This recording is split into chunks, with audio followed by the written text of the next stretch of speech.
24장 1절에서 23절 읽겠습니다. 닷새 후에 대제사장 아나니아가 어떤 장로들과 한 변호사 드둘로와 함께 내려와서 총독 앞에서 바울을 고발하니라.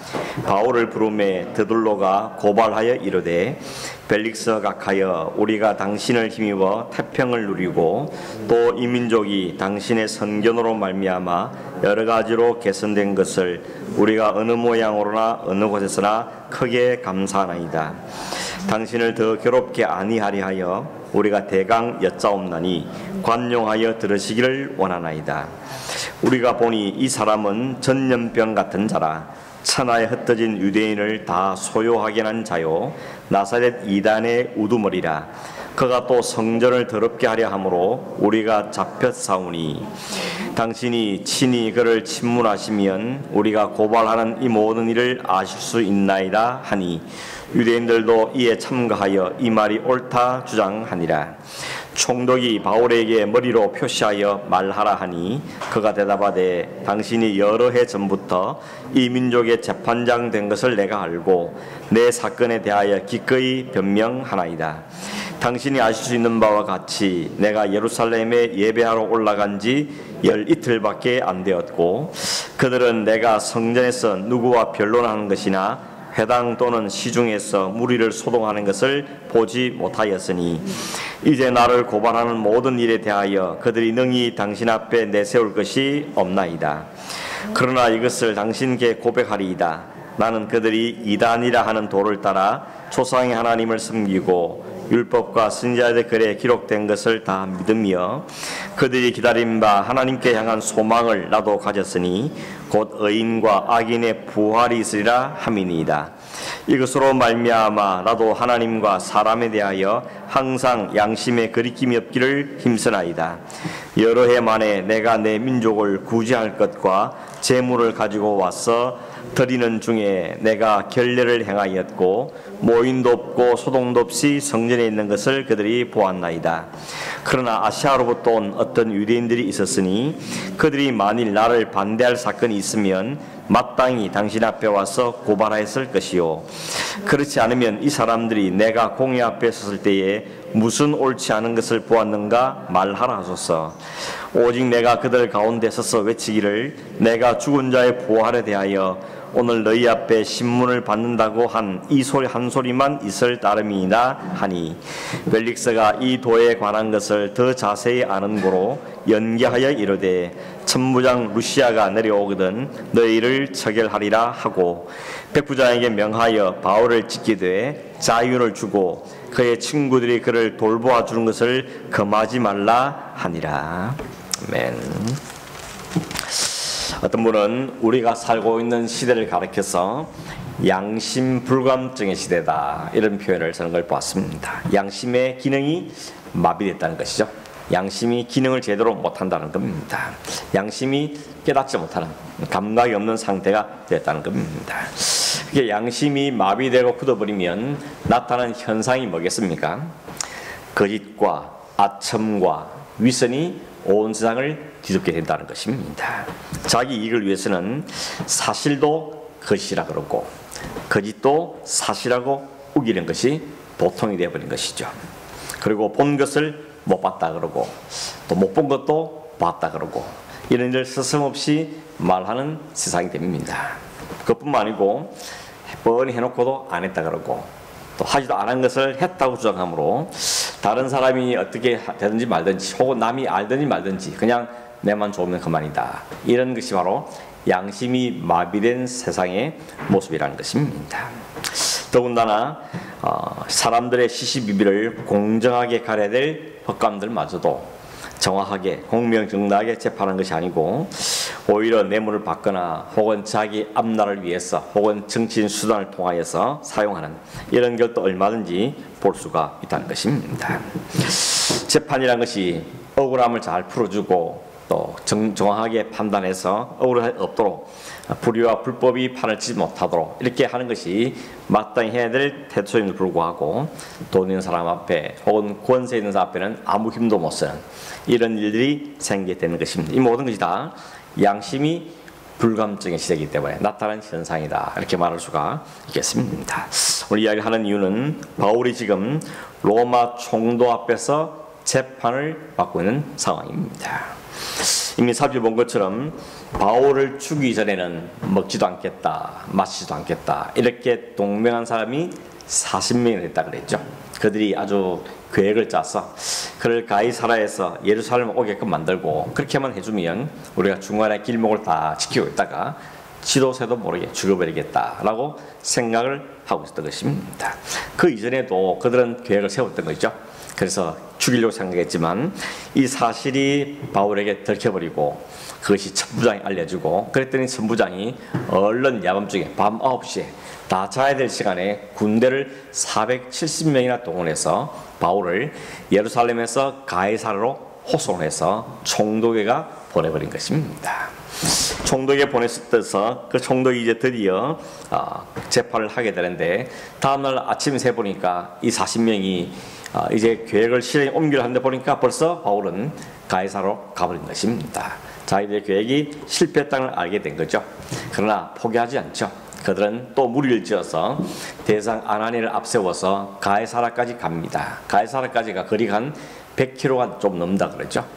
요즘 같으면 100km 자동차 타면 금방 가겠지만 걸어서 혹은 뭐 말이나 마차를 이용해서 100km 넘는 길을 가는 것은 상당히 먼 길입니다. 더군다나 대제사장이면 나이가 꽤 많이 된 사람일 가능성이 많은데, 그런 사람들이 몸을 이끌고 가이사라까지 단숨에 달려가서 바울을 고소하고 고발하는 장면을 오늘 우리가 성경에서 보게 되는 것입니다. 이거 보면 이 사람들은 바울을 죽이기 위해서는 온갖 열심을 다 내고 있는 걸 보게 되는 거죠. 물론 빗나간 열심이죠. 잘못된 열심입니다. 그 열심 갖고 하나님 말씀 잘 전하고 그 열심 갖고 백성을 잘 섬기고 했으면 좋았을 텐데, 그런 일에는 힘쓰지 않으면서 바울을 죽이는 일에만 한마음 한통속이 돼서 이 일을 힘쓰는 것을 우리가 보게 되는 것입니다. 오늘 재판장을 한번 상상해 보면, 그림을 그려보면 재판이 열렸는데 여기에 등장하는 중요한 인물이 몇 명 있습니다. 우선은 이 사람을, 바울을 고발하는 대상 아나니아가 거기 서 있고, 재판장은 총독 벨릭스죠.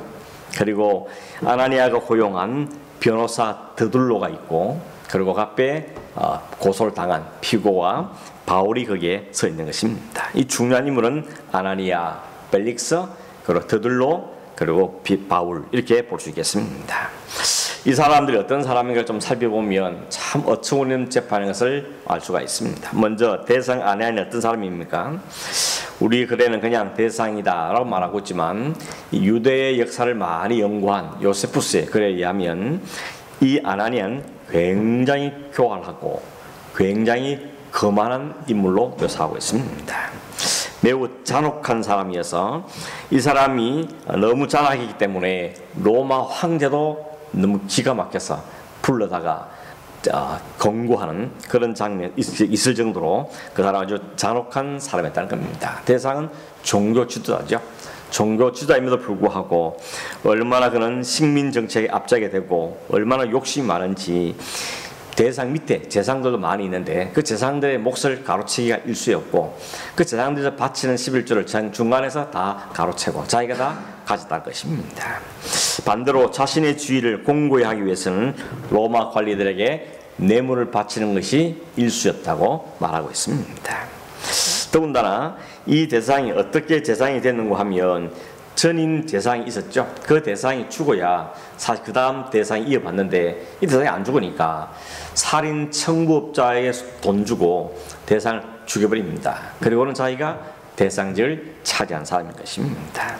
아주 얼마나 무시무시한 사람이겠습니까? 그래서 요세푸스가 그를 가리켜 한마디로 말하기를 경멸받아 마땅한 존재였다, 이렇게 말하고 있습니다. 최고의 종교 지도자에게 역사가 평가하기를 경멸받아 마땅한 존재다. 얼마나 이게 부끄럽고 안타까운 일인지 알 수가 없는 것입니다. 이런 아나니아가 바울을 고발하기 위해서 장로들 거느리고, 또 특별히 돈 주고 산 변호사를 데리고 바울을 고발하기 위해서 지금 가이사라 재판정에 와서 있는 것입니다. 두 번째로 이 재판을 맡은 총독 벨릭스 어떤 사람인가 하면, 당시 총독이라는 것은 로마 황제가 피지배국들, 자기들이 정복하고 있는 나라들을 통치하고 질서를 유지하기 위해서 군대를 파견하는데 그 군대의 대표가 총독입니다. 이 총독이 지금 가이사랴에다가 본부를 두고 있고 가끔씩 예루살렘에도 들릅니다. 왜냐하면 예루살렘이 유대인의 가장 중심지이기 때문에 혹에 소요가 일어나지 않을까, 질서가 어집지 않을까 해서 순시를 하고 돌아오는 일이 있는데, 이 총독, 이 당시 총독은 벨릭스입니다. 이 벨릭스는 정치와 행정의 수반이기도 하고 뿐만 아니고 피직미지인 사람들은 자기가 재판한 결과에 따라서 죽일 수도 있고 살릴 수 있는 생사를 쥐고 있는 막강한 실력자가 총독이란 사람인 것입니다. 그러니 총독이 누구에 따라서 지배국은 굉장히 삶이 고달프기도 할 거고 아니면 좀 편안하게 하는 결정되는 것입니다.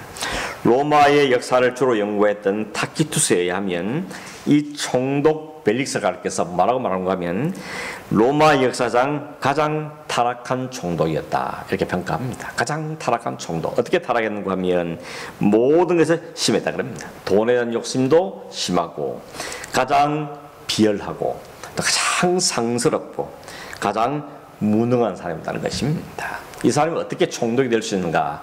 원래 이 사람은 로마 황제 어머니의 시중드는 노예였다 그럽니다. 이 사람과 그 형제 둘이가 다 노예였는데 얼마나 또 수단은 좋은지 탁월한 수단을 갖고 그 황제의 어머니를 구워 삶아가지고 돈을 많이 빼돌리고 그 돈을 가지고 결국은 노비에서 풀려나게 됩니다. 그리고 로마 황제의 어머니의 그 친부를 가지고 사람들에게 막 돈을 걸고 모으죠. 내가 잘 이야기해 주겠다, 이런 걸로 돈을 걸고 모아서 그 돈을 갖고 로마 황제의 마음을 얻어서 결국은 이 총독의 자리까지 오른 자수성가한 부를 축적한 사람이라고 말하고 있습니다.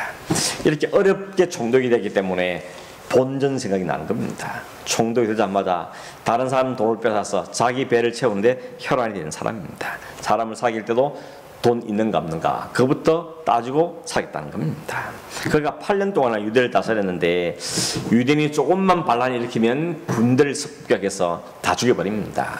재상도 죽여버리고 타인의 아내를 빼앗아서 결혼도 하고 불의한 재물을 쌓은 사람이었습니다. 이 사람이 바울을 2년 동안 가이사랴 감옥에 가둬두는데 아무리 재판해도 죽일 만한 혹은 감옥에 가둘 만한 죄가 없는 걸 뻔히 알면서도 2년 동안 풀어주지 않습니다. 그 이유를 26절에서 말하고 있는데 거기 보면 바울에게서 돈을 받을까 바랐기 때문이다, 이렇게 말합니다. 그러니까 보석금 내라는 이야기죠. 돈 주면 내가 풀어줄게, 이런 마음으로 묶어둔데 바울이 무슨 돈이 있겠습니까? 진짜 우리말로 벼룩의 간을 빼먹지 선교밖에 모르는 그 바울에게 뭔 놈이 돈이 있다고 돈 내면 풀어주겠다, 이렇게 마음을 먹었다는 것입니다. 왜 그렇겠습니까? 벨릭스가 하나 꽂힌 말이 있습니다. 17절에 보면 바울이 자기가 지금 왜 재판을 받고 있는지 자기를 변호하면서 이런 말을 합니다. 17절에 보면 여러 해 만에 내가 내 민족을 구제할 것과 재물을 가지고 왔어, 이런 이야기 합니다. 이 무슨 이야기 설명이 많이 들었죠.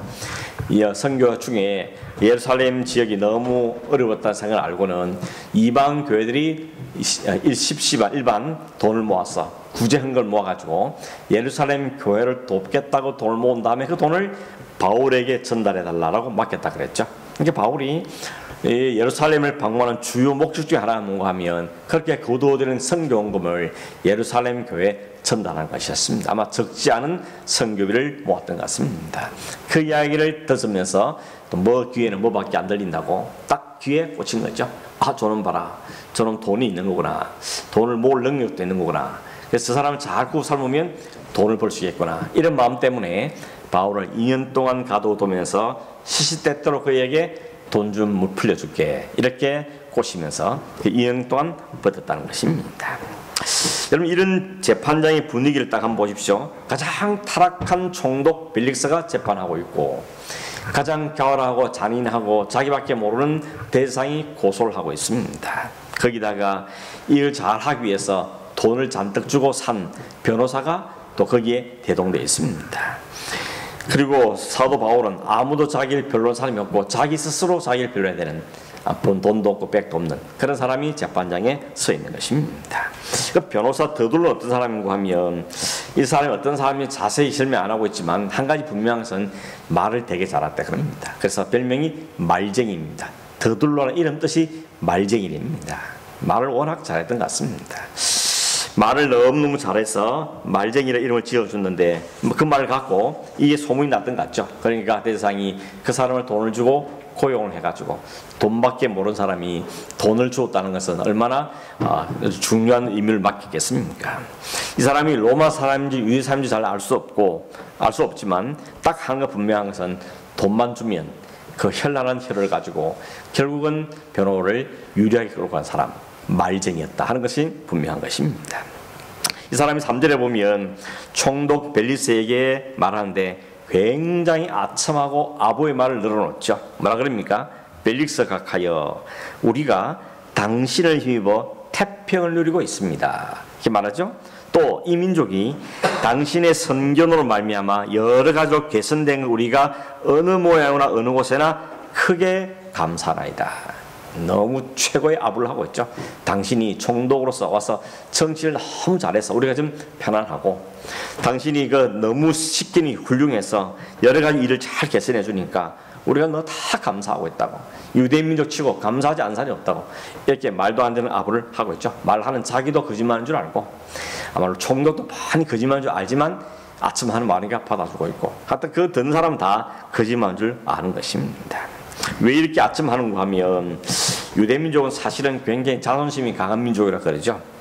유대인들은 자존심을 자기 목숨과도 바꾸는 민족이라 그럽니다. 그래서 남의 나라에 속국이 됐다는 것을 받아들이기 어렵습니다. 그래서 총독에서 끊임없이 반란을 일으키고 로마에 대해서 끊임없이 독립운동을 일으킨 민족인 것입니다. 그런데 지금 그 민족의 종교적인 수반이고 정신적 신앙에 치졸하시는 대상이 그 말쟁이 변호사 앞세워서 로마 성도에게 온갖 갖은 아첨과 아부를 늘어놓는 것은 말이 안 되는 이야기인데 왜 이렇게 하고 있습니까? 목적이 분명히 내려갔습니다. 그 목적이 뭡니까? 바울을 죽이겠다는 것이죠. 저놈 죽이기 위해서는 내 자존심도 꺾겠다는 겁니다. 자존심을 좀 내려놓고 총독 앞에 가서 아부와 아첨을 했으라도 저놈 죽이겠다라고 말하는 것입니다. 여러분 자존심이 참 무섭죠. 내 자존심을 상하게 해서 두고 보자. 끝까지 내가 갚겠다. 복수하겠다. 이것이 인간의 자존심이죠. 오늘 등장하는 인물들 가만 보시면 바울을 죽이겠다고 한 생각만 갖고 온갖 사람들이 다 한 통속이 되어 있죠. 재판관과 대제사장과 변호사와 이를 옹호하는 유대인들과 모든 사람이 한 마음이 돼서 바울을 죽이려고 하는 입장에 서 있는 것입니다. 사회적 위치도 다르고 신분도 다르고 또 계급도 다르지만 한 가지 목적에서 똘똘 뭉쳐서 바울을 죽이겠다고 지금 덤벼들고 있는 것입니다. 예수님을 죽일 때도 마찬가지죠. 여러분 예수 죽일 때 대제사장과 로마 총독과 헤롯 왕과 유대 각 종파들과 백성들이 다 한 목소리로 말했습니까? 십자가에 못 박으소서. 십자가에 못 박으라 라고 소리를 지르고 결국 예수를 십자가에 내몰아 죽이는데 온 사람들이 한 통속이 된 걸 보게 됩니다. 이게 굉장히 어처구니없는 말이 뭡니까?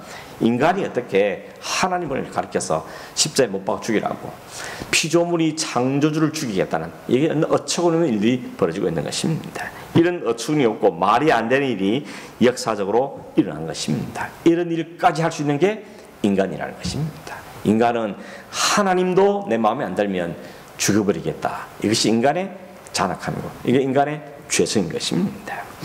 자기의 이긴 목적을 위해서는 언제든지 한편이 될 수도 있고 아첨을 떨칠 뿐만 아니고 신이라 할지라도 우리 마음대로 안 해주면 우리 마음에 안 들면 거부하거나 아니면 죽이겠다고 덤벼드는 것이 인간의 악함이라는 걸 보여주고 있는 것입니다.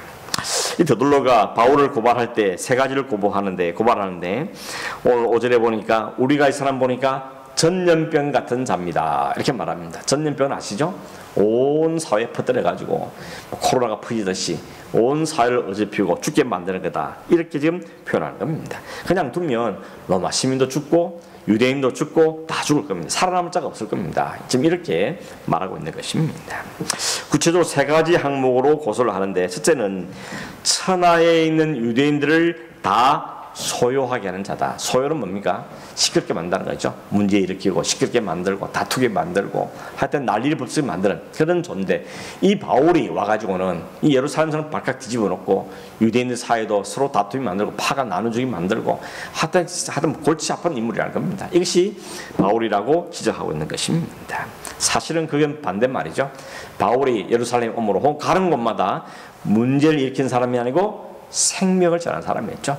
바울이 가는 곳마다 복음이 증거되고 복음이 증거되는 곳에 죽은 자 일어나 살아나는 영적으로 죽은 자에 살아나고 병든 낫게 되고 온 나라가 새로워지는 놀라운 축복의 사건이 이런 것이 바울이 가는 곳마다 일어나는 일들인데 이들은 오히려 그것을 소멸하고 사람들을 시끄럽게 만드는 일이라고 고발을 하고 있는 것입니다. 왜 그렇게 주장하는 겁니까?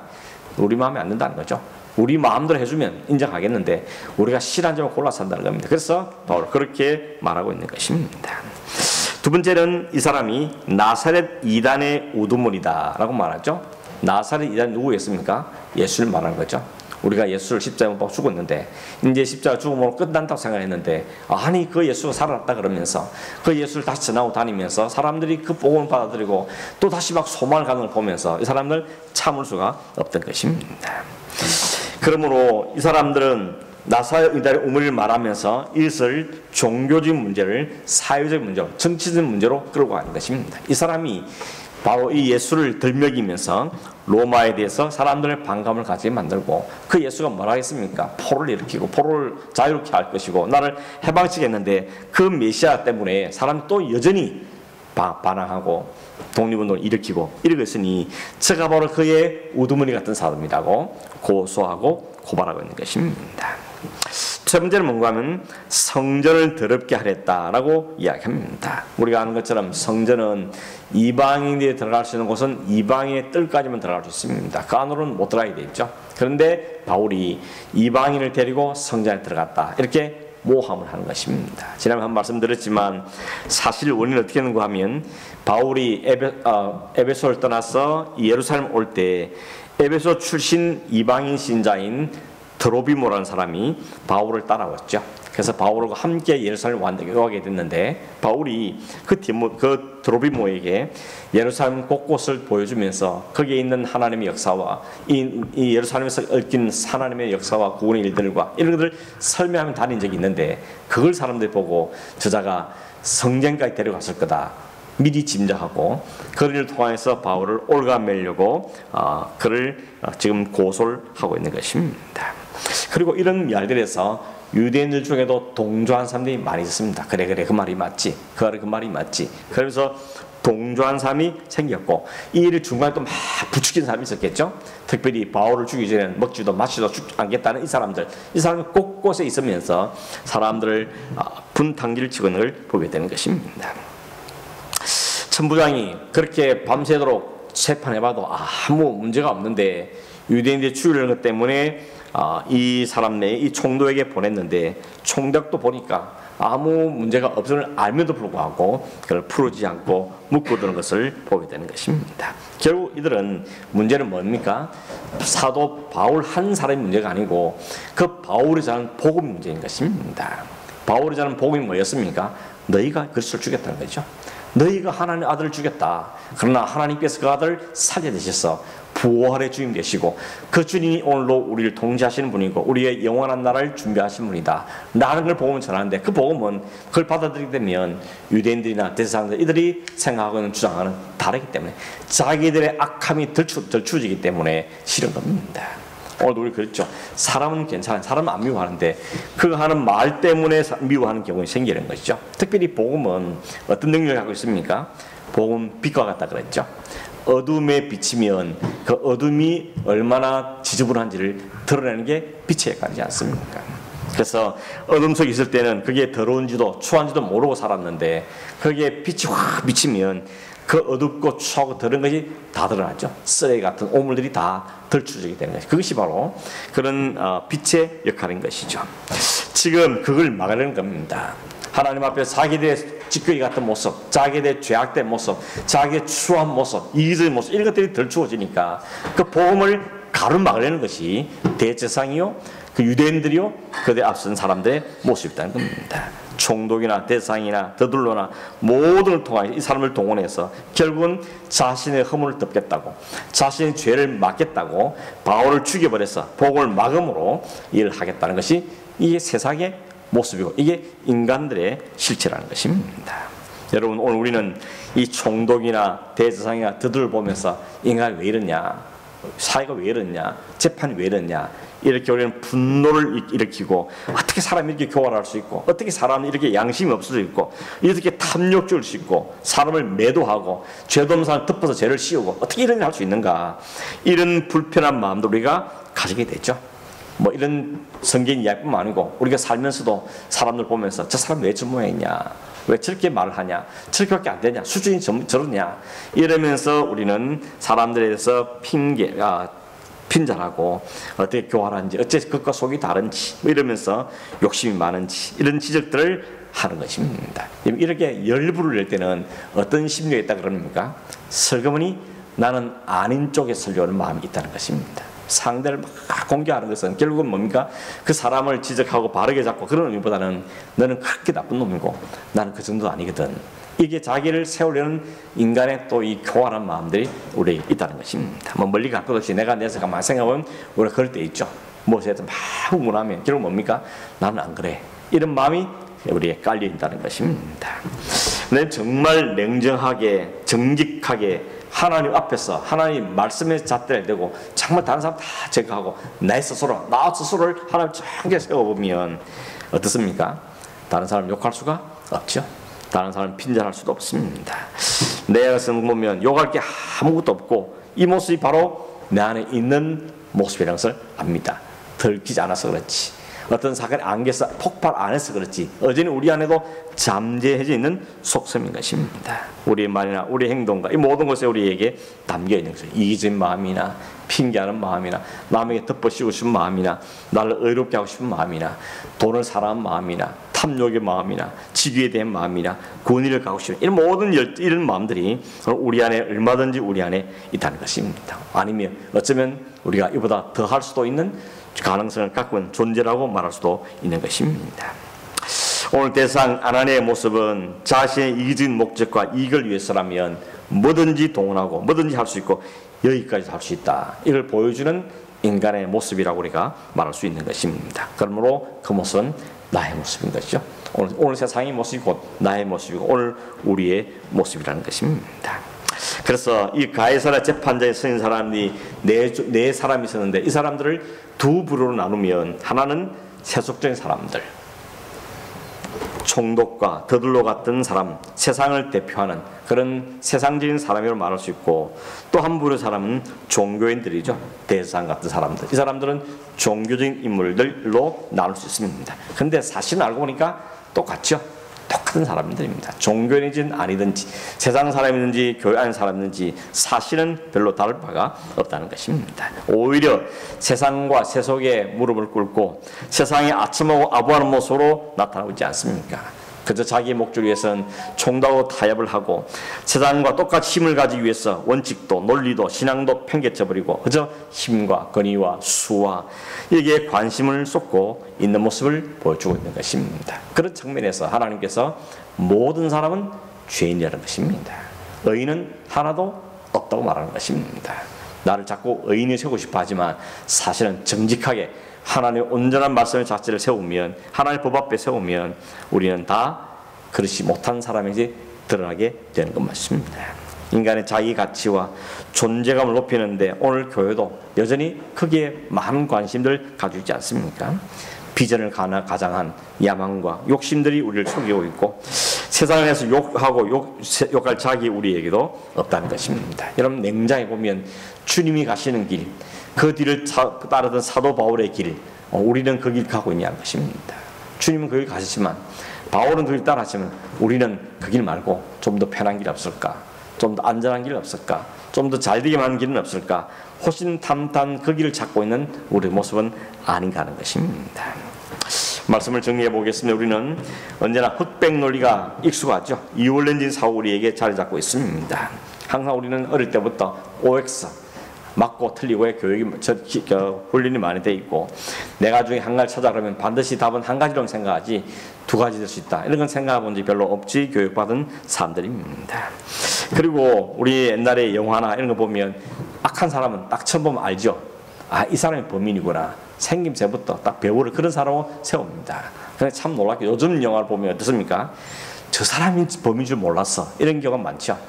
이게 진짜 현실적이 있는 영화라 생각됩니다. 영화나 드라마 보면 그게 인간의 진짜 모습인 거죠. 다 속에 악당들이 숨어 있었는데 악당이 악당인 채 드러나는 것이 아니고 오히려 감추인 악당이 훨씬 더 많다는 것입니다. 그것이 인간의 모습이라는 거죠. 그런 측면에서 우리 재판정에 서는 사람들 보면서 이 사람들을 향해서 욕망할 것은 아닌 것이죠. 결국 우리의 성이 이거 보여주면 뭐겠습니까?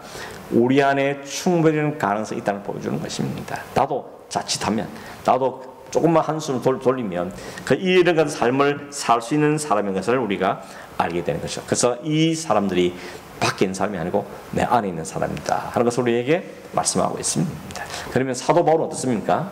사도 바울은 이 세 부류 사람과는 전혀 다른 사람처럼 보이죠. 우리는 복음의 사람이고 복음에서 자기 생명을 드린 사람이고 의로운 사람으로 평가합니다. 그런데 바울은 자기 자신을 그렇게 말하지 않죠. 나도 죄인 중에 괴수다. 나는 죄인 중에 괴수다. 오직 하나님 은혜로 사는 존재다 라고 바울이 스스로를 고백하는 걸 보게 되어집니다. 이것이 정답인 겁니다. 하나님 앞에 정직하게 자신을 내비친 사람은 자신이 죄인이라는 사실을 고백하고 인정하는 사람을 우리에게 보여주는 것입니다. 그렇기 때문에 재판자에 있는 사람도 우리가 다시 두 종류로 나눌 수 있는데 하나는 진짜 죄인이고 나쁜 사람에서도 죄인이 아닌 척 가면 쓰고 사는 사람들입니다. 재판장이란 그 뒤에 숨어서 모든 권위에 숨어있는 재판장 같은 사람, 종교의 수장이란 종교적인 가면 뒤에 자신을 감추고 있는 대제사장, 돈과 거짓과 모함으로 자기를 감추고 있는 다른 사람을 죽이는 변호사, 다 이렇게 진짜 죄인이면서 죄인이 아닌 척 숨어있는 사람들, 이게 한 부류의 사람들입니다. 그러나 또 한 부류의 사람은 하나님 앞에 자기를 정직하게 아는 사람인 것이죠. 그래서 다 그 사람은 의롭다고, 그 사람 자기 괜찮은 말하는데 자기 자신을 향해서 나는 내 안에 죄성을 가진 존재인 것을 깨닫고 아는 사람, 하는 은혜로 사는 사람이라고 말할 수가 있는 것입니다. 우리가 이 말씀 앞에 오늘 말씀 통해 도전받고 또 기도하고 소망하기를 원하는 것은 뭔가 하면 정확하게 자기를 보는 것입니다. 다른 사람 보면서 비난하고 핀잔할 것이 아니고 내 자신을 보는 것, 내 안에 있는 감추인 나를 보는 게 중요한 것입니다. 다른 사람 그 사람이 하나님 심판받을 거고 나는 나를 잘 분별하고 나를 잘 깨닫고 내 내면에서 잘 살펴보고 내 안에 감춰진 더럽고 추한 모습을 잘 발견하는 것이 우리에게 중요한 것입니다. 정확하게 자기를 들어봐야 되죠. 거부하지 말고 포장하지 말고 정직하게 자신을 들어보는 게 필요한 것입니다. 그리고 거기서 끝나면 절대 안 되죠. 그 한 걸음 더 나아가서 어떻게 됩니까? 이런 나를 위해서 주님이 오셨다는 사실, 이런 나 때문에 십자가에서 지셨다는 사실, 이런 나를 품에 안고 십자가에 다 죽으심으로 나의 모든 죄에 대해 죽으신 주님, 그리고 부활하심으로 나에게 새로운 생명을 입히시고 나에게 의로운 신생活을 입히신 주님, 그 주님까지 우리가 나가야 되는 것입니다. 그것이 되면 우리 어떤 삶이 나가겠습니까? 거기에는 자에게 자격도 없고 아무도 없는 자들 찾아오셔서 우리에게 새 생명을 주면서 이제 너는 어렵게 됐다, 내 피가 너를 어렵게 했다고 말씀하는 그 주님 앞에 우리는 정말 감사할 수밖에 없는 것입니다. 우리가 찬송했죠. 하늘을 두루마리 삼고 바다를 먹물로 삼다 할지라도 하나님 그 은혜 앞에 그걸 다 기록할 수 없을 만큼 하나님 구원의 그 감격과 은혜가 우리 안에 있는 사람, 그 사람이 바로 성도의 모습인 것입니다. 그 사람은 자만하지도 않고 교만을 떨지 않고 오직 감사해서 주님의 은혜에 깊이 감사하면서 다른 사람을 비난하기 전에 자신을 먼저 살피고 오늘 양심 불감증에 걸리는 사람들과 달리 자신을 늘 살펴보고 말씀을 쓰며 가면대 자신을 감추는 사람이 아니라 말씀에 자기를 드러내고 비추어주고 하나님 앞에 회개하며 다른 은혜를 구하고 이런 나를 팽개치지 버리지 않고 대신 우리의 모든 죄값을 갚으신 그 주님 앞에 감사해서 입술에 늘 감사가 넘치고 내가 주를 위해 더 열심히 살아야 되겠다, 이런 결심과 결단의 삶을 사는 것이 오늘 성도의 삶에서 우리에게 보여주고 있는 것입니다. 이 말씀을 기억하면서 감사하는 삶을 살고 하나님의 정직한 삶을 살고 은혜를 구하며 살고 하나님을 찬송하는 삶을 나눠 살아가는 그런 저와 여러분 되기를 간절히 바랍니다. 고마우신 하나님 아버지 감사합니다. 오늘도 그냥 세상에 바쁘고 분주하고 여러 가지 일들에 사는 저들이지만